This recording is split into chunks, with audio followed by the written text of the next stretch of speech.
Hey everybody, welcome to Filled at Home today. It's a lovely day today. I am going to head inside in a few minutes here after our morning walk, and we're going to do a painting. I'm going to teach y'all how to do a winter birds painting. We've seen a lot of beautiful cardinals and blue jays and the birds that linger around in the winter time, and I thought I'd do a little painting. It's going to be a real-time painting, so you guys can follow along in real time and see exactly what I'm doing. I'll give step-by-step instructions.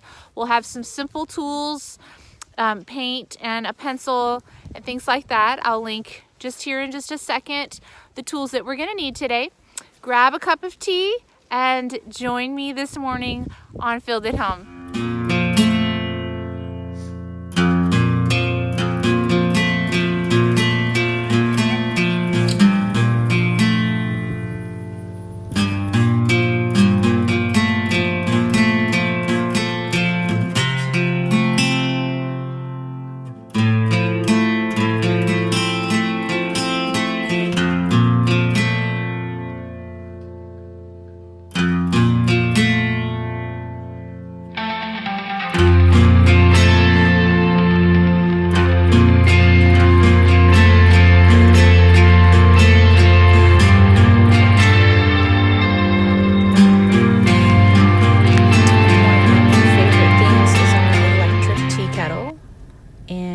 Pouring a hot cup of chai tea and sitting down and reading or painting.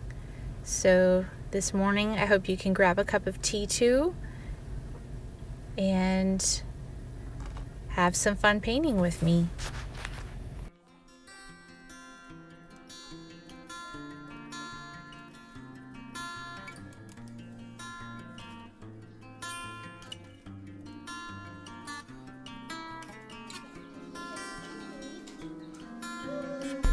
Okay, today you're going to need a heavy watercolor paper, good quality. This is my favorite. I'll link in the description below all the stuff I'm using today. And my favorite high quality watercolors, but any watercolors will do. A cup of water. I have a picture that I'm looking at. You can use any picture you want for this project. I'm just using a Cardinal. I have a drawing pencil and eraser, and really just a medium-sized paintbrush, some paper, and that's about it. Okay, so we're just going to start our sketch. Now, I just want to say that throughout this whole video, you can pause this at any time so that you can take as much time as you need to follow the steps. I have sped it up slightly, but it's still slow enough that you can follow along and get all the steps that I'm doing. So I'm just going to start by looking at my Cardinal picture that I have printed, and I'm going to do just basically follow the lines of the contour. Now, most birds are an oval shape, so you're just going to kind of do an oval shaped belly and then look at the beak and the head, and you're going to use your pencil very lightly. Hopefully you have a 2H or some sort of a light sketching pencil, and just kind of follow all the contours. I'm just adding my tree branch in right in front of the bird, and then I'm going to put my bird's feet right there over on top of the branch, so it looks like it's on top of the branch. So I'm just going to add the wings there on the sides and a little bit of shadowing down there around the feet. It's important to shade in some of the shadows so that you know where you're going to have darks and lights. And I'm adding the tail feathers and some of the shadowing under there as well. You want to look at the shadows really in pieces. That's the best way to put it. The more that you see the shapes of the shadows, the more defined and clear the darks and lights will be in the picture. So I'm going to go ahead and add the dark areas around the beak and the eyes and just shade in those areas as well. to mark where I'm having darks and lights. Just use your pencil very lightly, enough that if you need to erase, you can do that. And a little bit around the crown of the head. And don't be afraid to use some more gray type pencil areas and some that are, you know, pressing a little bit harder right there where it's going to have a little more definition, especially around the eye and the beak.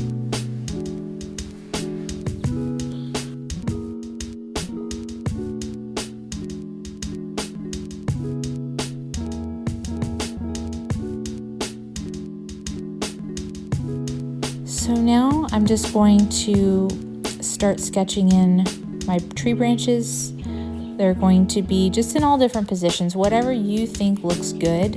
It doesn't have to look exactly like a photograph, just however you can break up the background space nicely and create interest using varying pressure points to create shadowing effects as well. You want to have some thick and some thin. And you may notice some of mine even have little buds on the tips of the branches, just to make it a little more interesting. Okay, so now that we're done with our sketch, I want to have just a scrap piece of paper out that I'm going to test my colors on, my watercolors. So here you can see I have a few different values of red and a few blacks and grays and browns. Those are pretty much most of the colors that I'm going to use today. Just see which ones you like the best and what works and catches your eye the best, or maybe matches your photograph the best. So I'm choosing sort of a red, sort of a cadmium red that has a tinge of orange to it. That's going to be my primary red for this painting. And then I'm going to throw in different amounts of black, sometimes you call it Payne's gray, which is sort of a lighter black color. That's a really nice color to add for shadowing effects that I'm going to be mixing my red with. So I'm going to start with my red paint here, and I'm going to mix it with another red that I have to get sort of a very deep red color. Now I'm using a wet on wet technique with this painting, which means you're just going to paint the entire bird with water first, just with plain water, and that is going to give a glossy sort of effect so that when we put our pigment on, it spreads really nice and gives a really interesting effect. Also, you won't be able to see any brush marks on the paper when you do that, so that helps a lot. You don't want to be able to see any brush marks at this point. So I'm just going to start over here on the side with my dark red pigment, really as deep and dark as you can make it over there, and it's just going to kind of spread across the bird. And I'm just going to drag it along with just plain water so that it just kind of fans out into kind of just fades really into a lighter red up there in the top. As you can see, I'm adding a touch of a brown tone to that just to give it some, maybe more of a muted red, and it's also going to act as a little bit of a shadow to that red. Now I'm going to move on to the tail feathers. So I'm going to still use my wet on wet technique down there. I'm going to add and drag that red into there. And then I'm going to hop around to the top of the head. You never want to paint two areas with watercolor at the same time, of course, because bleeding can happen. So I'm going to jump down to the top of the head. I'm going to kind of wait for some of that middle watercolor to dry so that it won't bleed. And I'm just going to fill in the top part with a very light touch of red. It's not going to be a deep dark pigment. It's just a very watered down red. Now I'm grabbing some brown and I'm mixing it with a little bit of red for some shading there around the eye crest. And I'm just going to add water to that to just blur it into the side of the bird. Any areas you see on your picture which have a little bit of a shadow to it, just put that on there as well. I also like to use a paper towel a lot of times, so watercolor can be very forgiving, which I love about it. You can use paper towel whenever you make a mistake or whenever you want to lighten up the color. You can just blot on your watercolors. Now I'm moving back down to the tail feathers, and I'm just bringing back down the light red. I'm adding a touch of the brown there to the red. As you can see, the bottom of the tail, there's a lot of shadows down there, so we want to keep that red sort of dark. I'm leaving a little space in the middle for a lighter area of feathers that you'll see from the picture. And I'm just blotting a little bit, blot any areas that you want to come off there. Moving on to the beak, I'm going to wet that again with my wet on wet technique. I'm going to use just a very small touch of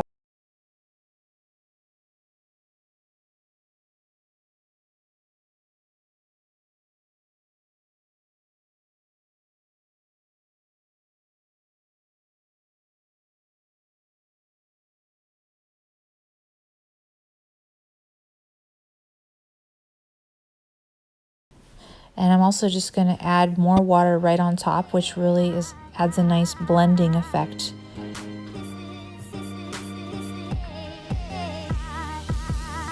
And I'm going to blot a little bit of it out just to add some highlights there on the beak.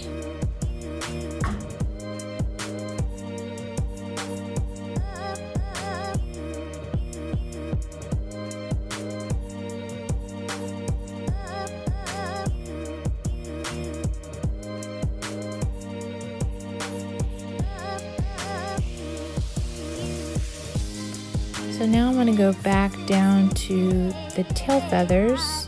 I'm just going to add water to blot out any areas and smooth things out, and add a deeper and darker red there to the center. And I just really like the bleeding effect, so that's why I'm adding more water on top just to see where it's going to go. And here's a little picture of our finished product just to kind of show you guys where it's all headed, just as a reference there. So now I'm going to take my dark Payne's grays and some of my burnt umber browns, and I'm going to use that for my branches. I'm going to start moving around the page a little bit more. I also put water, wet on wet, for this portion as well for the branches. It's important that you put water first before you put the pigment down, so it bleeds better, it looks more natural, and has a more beautiful effect. So, and I'm just kind of smoothing it out and adding darker places here and there that I like. And I'm kind of being a little playful with my brush. I'm not trying to be super exact with color or anything. The way that I paint is very mixed as far as being specific with my brush and then being a little bit playful and more abstracted too, which I like the balance of that. So I'm just gonna play around with the branches. So just have fun for a few minutes painting your branches using your wet on wet and different tones of brown.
So after I've painted all the brown for my branches, I'm going back with a paper towel and I'm blotting the tops of the branches to add highlights.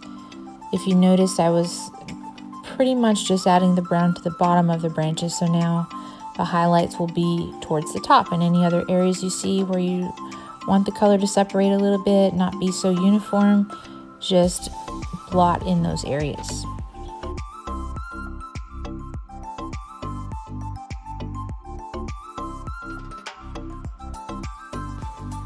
So now I'm going to go into the dark area around the beak, and I'm just going to start really slowly with a light brown tone, and then gradually I'm going to darken that into getting my Payne's gray and adding that slowly on there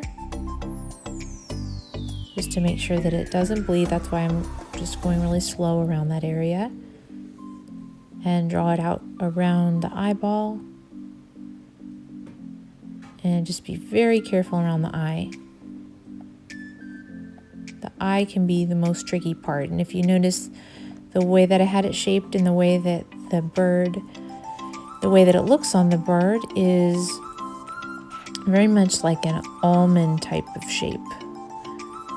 So we want to keep that intact, and we'll do some more detail around it later, but for right now I'm just taking that Payne's gray or black, and I'm just contouring the eye.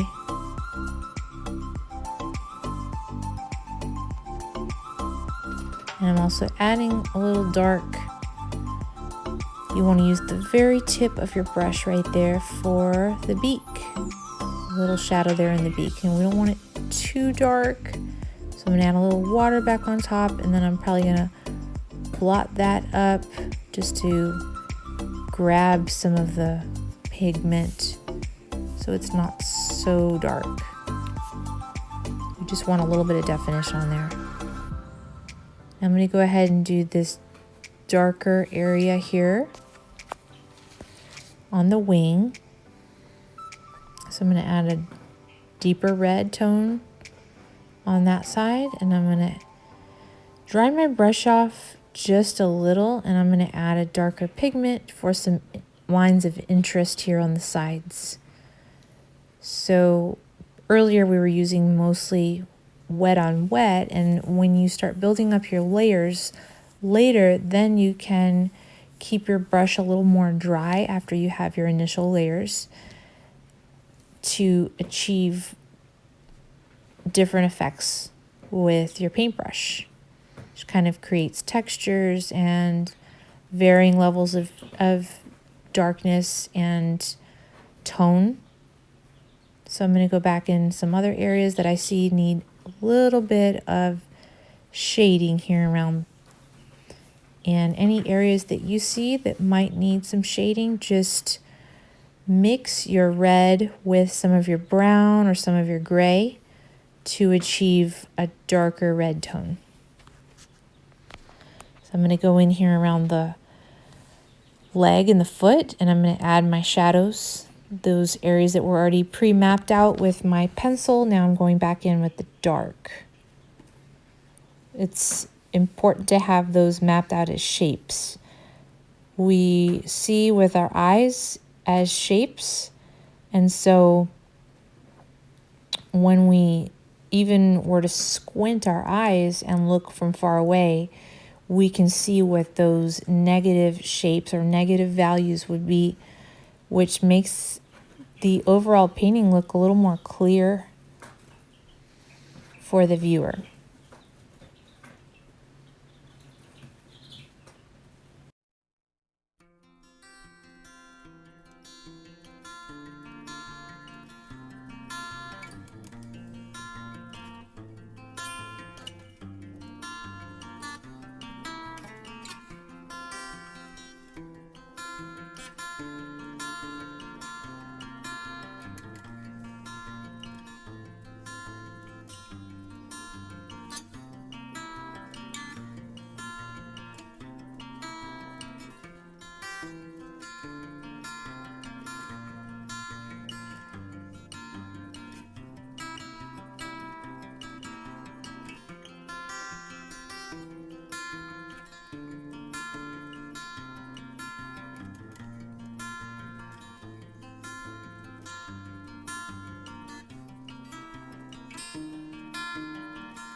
Okay, I'm going to slowly start filling in some of the negative space in the background. We want it to look very blurred out, almost like a photograph that has been blurred out in the background. So I'm doing the wet on wet technique again. I'm just in each area, I'm adding water and I'm using different tones of green and some brown, and I'm mixing them together, and I'm just kind of spreading them there into the middle of the water so that it gives sort of a watery, dreamy effect for the background. So I'm just gonna fill in those spaces, and I'm gonna be jumping around the picture, making sure not to have two areas that are wet touching at the same time. You can kind of see some of the colors I'm going to be using are, like I said, the greens. I'm actually going to throw a little bit of some yellow ochres in there as well, which is a yellowish brown.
So now I'm going to go back in and add very fine detail in the eye.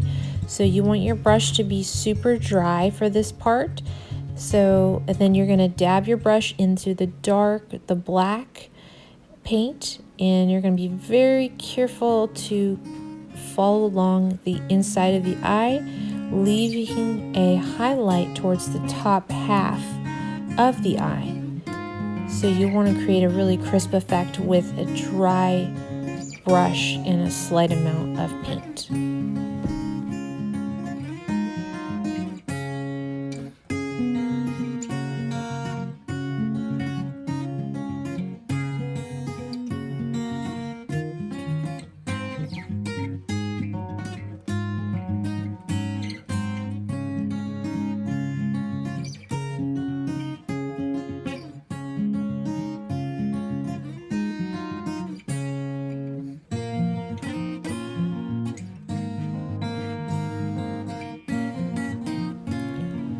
Now I'm going to go back in and finish up my bird's legs and feet. So I'm going to use a small amount of brown mixed with my red. And I'm just going to paint that very lightly on top of the legs and feet.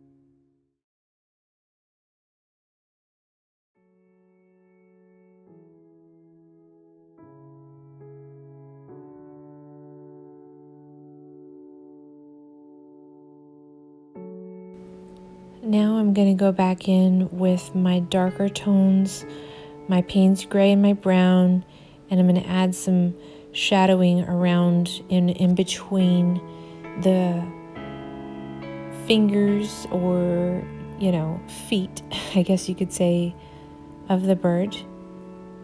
And that's just going to create the illusion of separation in between each of those.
And I do apologize here for the camera shot that is very poor at this point.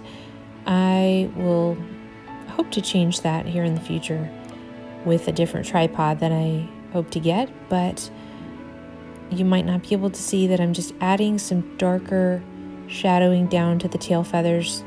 You can kind of see it up there in the photograph, the reference photo that I'm looking at, but I added just with a sort of a dry brush down at the bottom. I added on some red mixed with brown for my shadowing, and now I'm jumping back up to the top and I'm adding a little bit of detail on the head crest with some more dark red, and I'm just kind of blending in some last minute areas that I might see on the beak and the body that need a little more attention. Just play around with it and have fun. That's the most important thing here.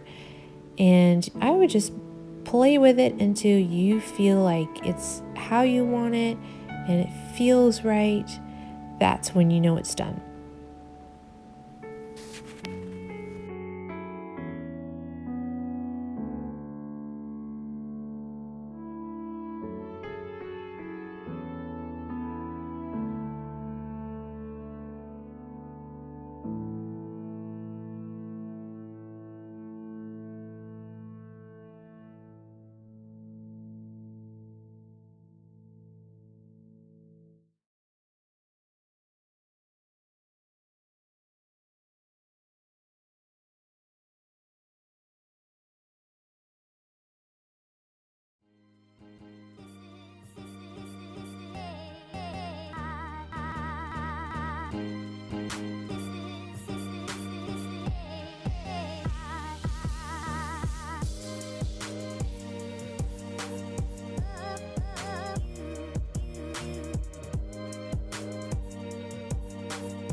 And for the last part of my painting here, I'm going back with a semi-dry brush, and I'm adding some darker brown values onto my branches. I'm using it semi-dry because I like the texture applied on top of the already dried paint that I have.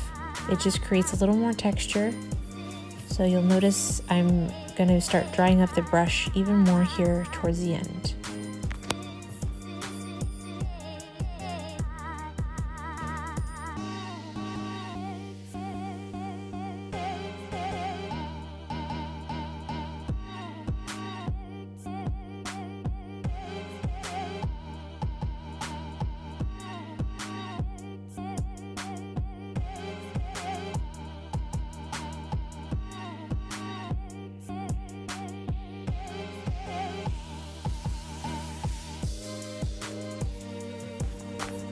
And here it is, the finished product, the finished painting. I hope you all had fun today and you enjoyed this painting. Here's a little bit of a close-up to see some detail there on the bird and some of the texture. And hopefully you will create a piece that you will love. And I hope you had fun. I also have my girls working on this as well. I had my time and they have their time. I'm giving them a little bit of direction. They get to look at the reference photo here, but overall I'm just letting them have fun and exploring. The most important thing with art really is trying different things out for yourself and seeing what works and what you enjoy and have fun with.